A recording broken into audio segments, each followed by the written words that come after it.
Si je vous dis presse calédonienne, vous douteriez-vous qu'il a existé plus d'une soixantaine de journaux entre la prise de possession de 1853 et le début du XXe siècle? Cette effervescence est surprenante. Il n'y avait pas beaucoup de lecteurs à l'époque. En revanche, une grande diversité de points de vue. Les publications pouvaient être très éphémères, parfois 5 numéros, pas plus. Dans ce nouveau numéro d'Histoire d'Histoire, nous évoquerons la période du journal unique, la polémique que génère le projet de colonisation libre du gouverneur Feuillet, fin du XIXe siècle, et enfin le rôle qu'a joué la presse pendant les deux guerres mondiales. Histoire d'Histoire vous propose une rétrospective des enjeux politiques, économiques, sociaux et religieux de la presse calédonienne de cette époque-là.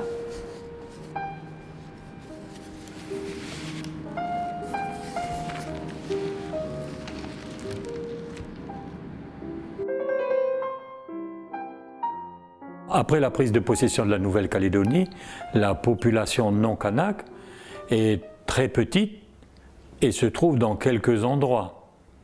Principalement, ce sont des militaires et quelques colons isolés. Et d'ailleurs, certains sont plutôt des Américains, des Australiens qui ne parlent pas français. Donc les premières années de la colonie, on ne peut pas parler de presse. Il y a simplement des publications de décisions des autorités qui s'appliquent aux citoyens, qui s'appliquent aux nouveaux pays possédés par la France et qui sont publiées à Tahiti, en somme dans les journaux officiels à Tahiti, puisque la Nouvelle-Calédonie dépend administrativement de Tahiti. Et ça jusqu'en 1859, quand en somme le premier journal est publié en Nouvelle-Calédonie, et c'est un journal officiel. Il s'appelle le Moniteur impérial. Malgré sa simplicité de forme, ce premier numéro du Moniteur impérial constitue un élément fondamental de la mise en place de l'administration coloniale.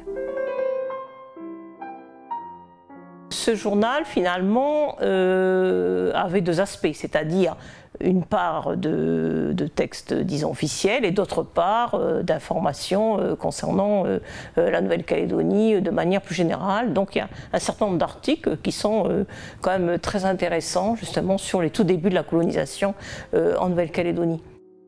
Partie officielle, service administratif avis de la Poste. Le brig anglais La Gazelle devant partir pour Sydney le 20 du courant, le bureau de la Poste expédiera par ce bâtiment les malles de correspondance pour l'Australie et l'Europe. La dernière levée de la boîte aux lettres sera faite la veille, à 7h du soir. Partie non officielle, annonces et avis divers. Bain public, bain chaud tous les jours, 1 rue Magenta. Petit à petit, le Moniteur deviendra uniquement un journal officiel parce que d'autres journaux vont naître et ceux-là ne seront pas des journaux officiels, ce seront des journaux comme on l'entend aujourd'hui. Dans un contexte d'accroissement de la population, le commerce se développe, et avec lui, la nécessité de communiquer. L'imprimerie civile voit le jour, c'est la fin de la période du journal unique. À ce moment-là, le premier journal privé qui a une certaine importance s'appelle Les Petites Affiches. C'est un journal d'information générale et même internationale qui donneront des informations utiles, si vous voulez. Par exemple, le mouvement des bateaux, des petites annonces comme cela existe pour le Time en Angleterre, qui est né à partir de petites annonces. À cette époque-là, la liberté de la presse, telle qu'on la connaît, n'existe pas. Il faut avoir l'autorisation de l'administration locale pour publier et aucun commentaire n'est possible. C'est progressivement que l'on se dirige vers une liberté de la presse relative. Et les petites affiches se permettent quelques libertés, comme la publication de cette annonce clairement satirique. À vendre ou à louer immédiatement, plusieurs maisons et dépendances situées dans le haut de la ville de Nouméa. Ces immeubles servent de logement mais sont devenus inhabitables à cause de l'impraticabilité des chemins, de l'envahissement des chèvres, de l'accumulation des immondices et surtout des pluies de pierres provenant de mines tirées sur la montagne. L'acquéreur pourrait tirer parti de ces constructions en les faisant servir de dépôt de guano ou de nickel. Une installation très simple de poulies permettrait de se passer de route. S'adresser à Maître Richard, notaire à Nouméa. L'article échappe au censeur, Mais après publication, cela vaut tout de même au journal un premier avertissement, puis une interdiction de paraître suite à un nouvel incident. En avril 1878, le journal des petites affiches est remplacé par la Nouvelle-Calédonie, qui disparaîtra à son tour un an plus tard.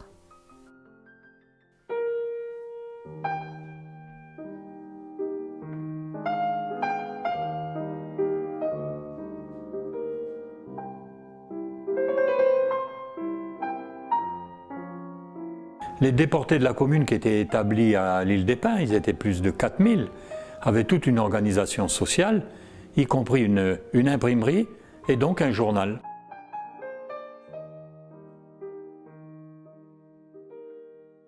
Le Raseur calédonien, qui publiait des pièces de théâtre, des articles dans lesquels il y a des gravures de grande qualité et qui est une particularité de l'histoire de la presse calédonienne.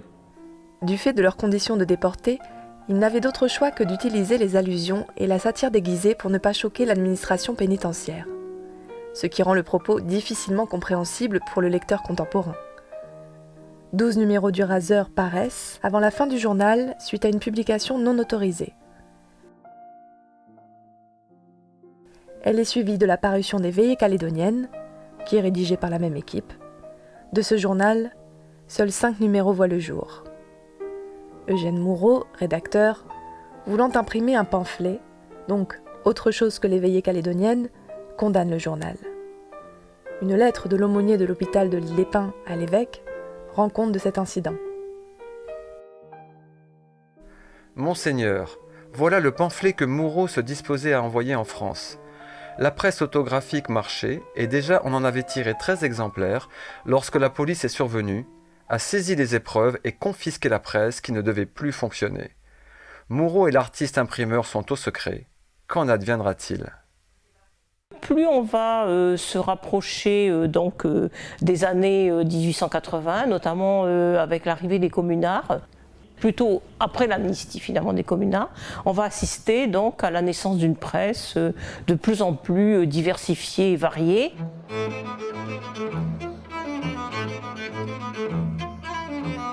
Le premier journal d'importance, parce qu'il a duré, c'est la France australe. C'est un journal qui est créé d'abord par des commerçants, par des gens qui ont intérêt à ce que l'activité économique de la Nouvelle-Calédonie se développe, de telle sorte que la Nouvelle-Calédonie devienne, comme son nom l'indique, la France australe. La France australe, c'est une ambition coloniale.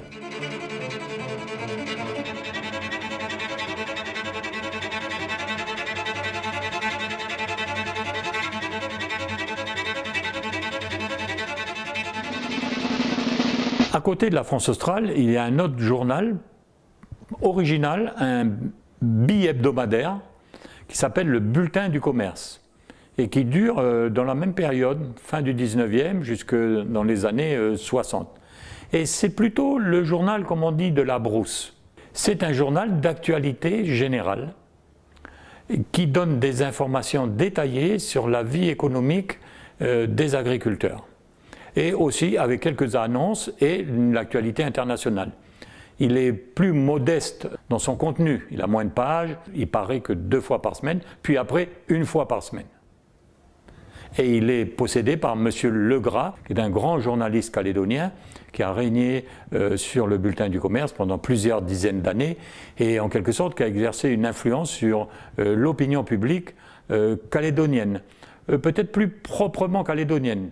Caldoche, comme on dirait aujourd'hui, tandis que la France australe est plutôt le journal des grandes sociétés, de l'administration, du gouvernement, de l'État. Le bulletin du commerce s'arrête parce qu'il ne s'adapte pas. Il n'a pas de photos, il ne vend pas assez, le modernisme arrive et les investissements à faire sont beaucoup trop importants. Donc ce qui fait qu'après il y a d'autres hebdomadaires qui le concurrencent, et puis ce modèle-là est terminé, il est obsolète comme on dit, il est dépassé. Une autre caractéristique de la presse de la fin du XIXe siècle, c'est que cette presse n'était pas indépendante des pouvoirs, et financiers et éventuellement politiques. J'ai pu trouver donc aux archives d'Aix-en-Provence, dans des dossiers appelés fonds secrets, donc une note qui avait été laissée par un gouverneur de l'époque qui écrivait à propos d'un journaliste, donc le texte suivant. Sans faire l'histoire des luttes politiques qui ont rendu le gouvernement de M. Pardon, c'est donc le prédécesseur de ce gouverneur, si difficile, et qui ont en même temps considérablement alourdi sa tâche, quand je pris la succession de M. Pardon, on me fit promettre une subvention de 100 francs par mois pour les intéressés P et H, il s'agit donc de journalistes, et je n'ai pas manqué de tenir ma promesse jusqu'au jour où j'ai réussi à l'expulser. Donc, évaluation exacte de la dépense consentie au total, 2000 francs. Et ça date donc de 1891. Ce qui caractérise aussi la presse de l'époque, c'est son aspect très polémique. L'on nous dit que Édouard Bridon, directeur politique de la farce australe, vient de faire un effort en pondant un article. Il paraîtrait qu'une attaque d'éclampsie politico-cléricale s'est déclarée. Les cléricaux incrédules, quoique la loi de l'Église est de croire sans voir, ne sont pas encore convaincus du retour de notre gouverneur. J'espère bien que Bridon, quoiqu'il y ait été convié, n'aura pas le toupet, lui et ses collègues ecclésiastiques en robe longue. Parce qu'elle reflète les divisions politiques de l'époque. Et bientôt, le débat va surtout se focaliser vers la fin du XIXe siècle sur la question de savoir si on maintient ou pas le bagne. Il y a principalement deux types de journaux qui s'opposent très très fortement. Le journal principal, celui d'ailleurs qui va durer le plus longtemps dans l'espace calédonien, c'est la France australe, qui est créée donc en 1889 et finalement payée par la société Le Nickel. À partir de 1892, va apparaître un autre journal qui s'appelle La Calédonie. En ce qui concerne la fin du XIXe siècle et le début du XXe siècle, c'est vraiment le combat entre ces deux journaux.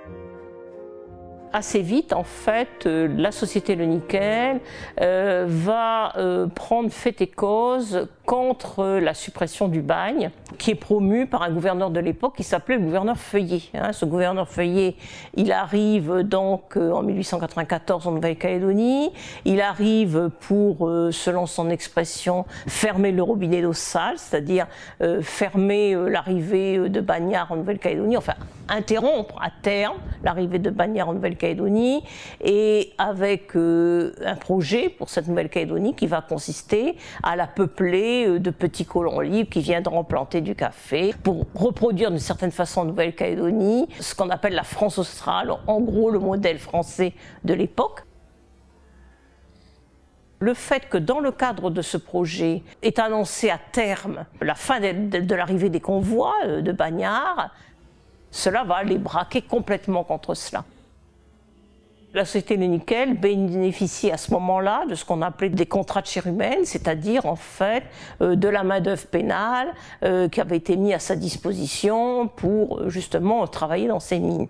Et Feuillet annonce aussi à terme la fin de ces fameux contrats de chair humaine qui de toute façon avaient été aussi dénoncés. C'est pas une sorte de détournement, en gros, que cette main-d'œuvre pénale était passée au service d'intérêts privés qui l'exploitaient très très durement. Et on va avoir donc des attaques extrêmement véhémentes contre justement ce projet de colonisation libre et bien sûr la fermeture à terme du bagne. La presse va vraiment se diviser en deux camps extrêmement hostiles qui multiplient finalement des articles très polémiques l'un contre l'autre, n'hésitant pas à aller aussi jusqu'à l'insulte extrêmement forte.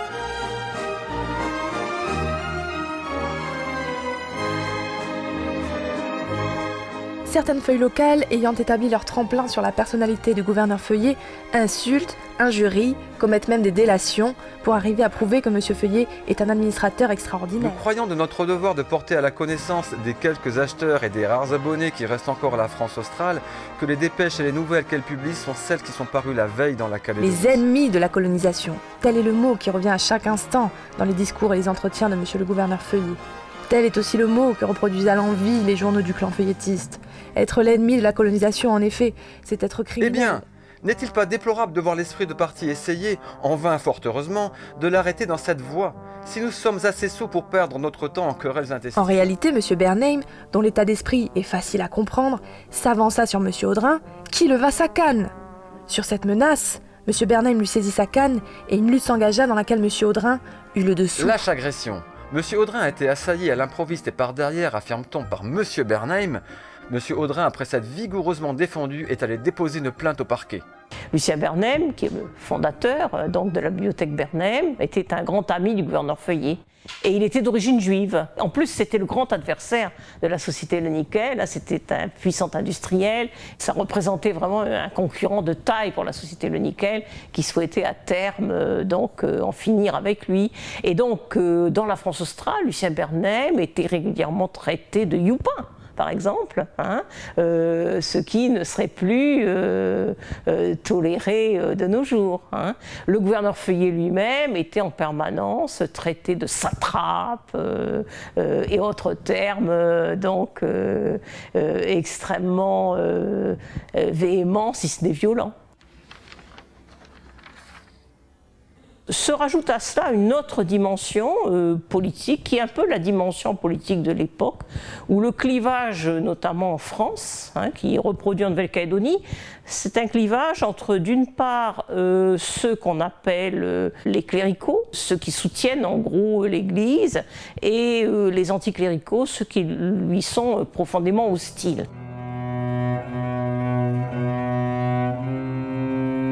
Pourquoi, d'une certaine façon, finalement, l'Église catholique va-t-elle se situer dans le même camp que les grands intérêts de la colonie, et en l'occurrence, à ce moment-là, la société Le Nickel? En fait, par hostilité aussi à la colonisation libre, mais pas pour les mêmes raisons. Quand il va se révéler que pour installer les 10 colons libres, il faut procéder au grand cantonnement des terres Kanaks, ce que fait le gouverneur Feuillet entre 1897 et 1903, l'Église catholique va bien sûr très vite s'inquiéter des empiètements fonciers qui vont être faits au détriment notamment des tribus de la côte Est. Un certain nombre de missionnaires qui étaient sur place vont attirer l'attention de l'évêque sur les spoliations que représentaient les lotissements de colonisation qui étaient créés pour installer des colons. L'Église catholique ne voit pas avec enthousiasme s'implanter le modèle, disons, politique et social qui est celui de la France de la Troisième République. Il ne faut pas oublier que cette Troisième République, elle est profondément anticléricale, elle milite pour la laïcité. Donc on va avoir d'une certaine façon une coalition d'intérêts qui va se retrouver dans la presse, même si elle s'exprime un peu différemment, entre les intérêts de ceux qu'on appelle à ce moment-là les cléricaux, principalement donc la France australe, qui représente plutôt les grands intérêts de la colonie, et la société Le Nickel, puisque c'est elle qui paye directement la France australe.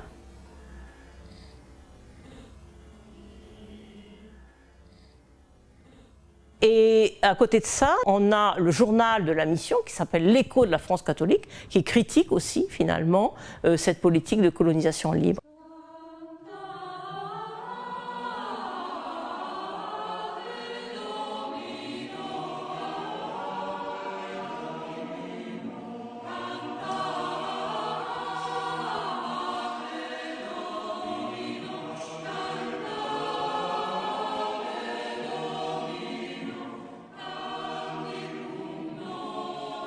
L'Écho de la France catholique était imprimé à Saint-Louis, où Luc Wadenedju remplit la mission de correcteur et de typographe pour le journal. Je m'appelle Marie-Otile Ouamitan, mais tout le monde me connaît sous le diminutif de Titine. J'ai été élevée par Luc Wadenedju, qui était marié avec ma tante, qui était la sœur de ma maman. Voilà, j'ai grandi avec eux, quoi. C'est lui qui imprimait les textes, quoi, du journal. Nous, on allait l'aider pour le pliage, des pliages à la main. Et après, il a emmené les journaux à la poste. Donc c'était ça son travail. Et en même temps, les dernières années, il était maire aussi, maire du Mont-d'Or. À l'époque, il y avait des casiers. Je le voyais prendre chaque lettre et poser chaque lettre, parce qu'il avait les textes devant lui, et poser chaque lettre, et puis voilà quoi. Alors cette photo, c'est quand il a été décoré de la médaille du Vatican, pour le travail qu'il a accompli dans l'église, parce qu'il a passé toute sa vie à travailler pour le journal. Lui, il est originaire de la tribu des Néervins, à Pont-Néry-Moins. Il est venu à Saint-Louis pour l'école. Il faisait un peu d'école, après il allait dans les champs. C'est peut-être niveau CM2, mais comme il était très intelligent, donc voilà quoi. Et c'est peut-être les prêtres qui l'ont sélectionné pour faire ce travail. C'était sa passion, hein. Il n'aurait pas pu faire autre chose. Hein. Puis comme il était très croyant, il travaillait presque pour rien. Hein. Oh, c'est beaucoup d'émotions, hein, parce que moi, mon oncle, c'était tout pour moi.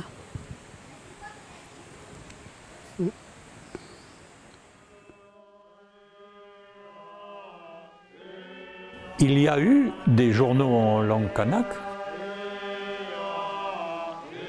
Pendant la Première Guerre mondiale, il y avait une imprimerie à Maré puis à Doneva, à Wailou, et un journal est né qui s'appelait Vireri, qui était le journal qui informait les populations sur ce que faisaient les tirailleurs kanaks qui étaient à la guerre. Plusieurs numéros de ce journal sont parus à partir de 1917, 18, 1920 sur la Grande Terre et aux îles, et qui informaient en français et en langue de Wailou et aussi en langue de Lifou.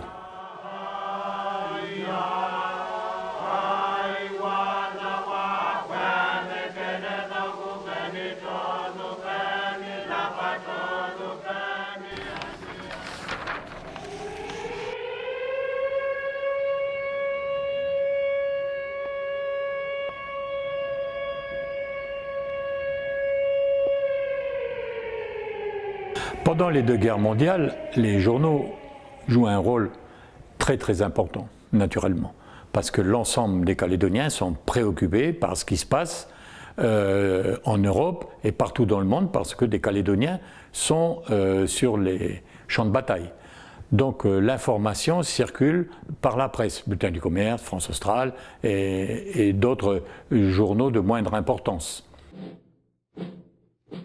Parmi ces autres journaux, il y a le Daily News, journal rédigé par et pour les troupes américaines stationnées en Nouvelle-Calédonie pendant la Seconde Guerre. Il rendait compte évidemment des nouvelles du front, mais il s'occupait aussi du moral des troupes avec sa colonne sport et divertissement et quelques bandes dessinées. Pendant les deux guerres mondiales, il y a eu un bureau de la censure, hein, c'est de droit, et les journaux étaient relus par l'administration qui donnait son feu vert à la publication de la totalité ou d'une partie du journal. Le format de la France australe se réduit à une demi-feuille pendant la guerre, car les sujets qu'elle peut traiter librement, du fait de la censure, se font rares. Il ne faudrait pas dévoiler des informations sensibles à l'ennemi.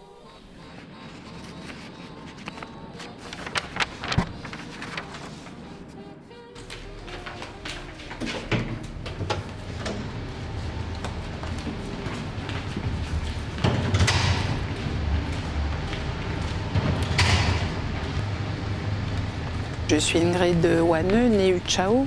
Je suis chef du service des archives de la Nouvelle-Calédonie depuis 10 ans maintenant et je suis archiviste de formation. La presse est conservée ici. C'est un dépôt de la bibliothèque Bernheim. Il faut savoir que la bibliothèque Bernheim, c'est le dépôt légal pour la presse en Nouvelle-Calédonie. Le bâtiment du service des archives, il a été très bien conçu. On a toutes les conditions requises pour la conservation. On a des environnements spécifiques selon le support d'archives. Pour la conservation du papier, il faut qu'on ait une certaine température, un certain taux d'hygrométrie. Il faut qu'on ait une température qui oscille entre 18 et 22 degrés et un taux d'hygrométrie qui oscille là entre 35 et 45%. Dans chaque magasin, nous avons des capteurs. Nous avons sur nos postes informatiques en direct, en fait, la surveillance de tous les environnements.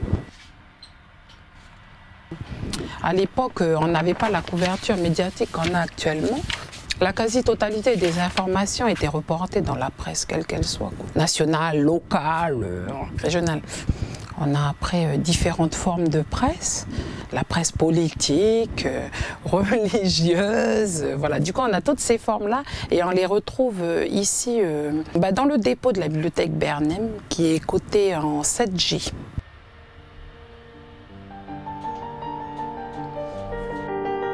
La presse calédonienne au fil des ans couvre près de 160 ans d'histoire du pays. Ce n'est évidemment pas après la Seconde Guerre mondiale qu'elle s'arrête, bien au contraire, la technologie progresse, l'édition aussi, et de nouvelles publications voient le jour. Rendez-vous samedi prochain dans Histoire d'Histoire pour les découvrir.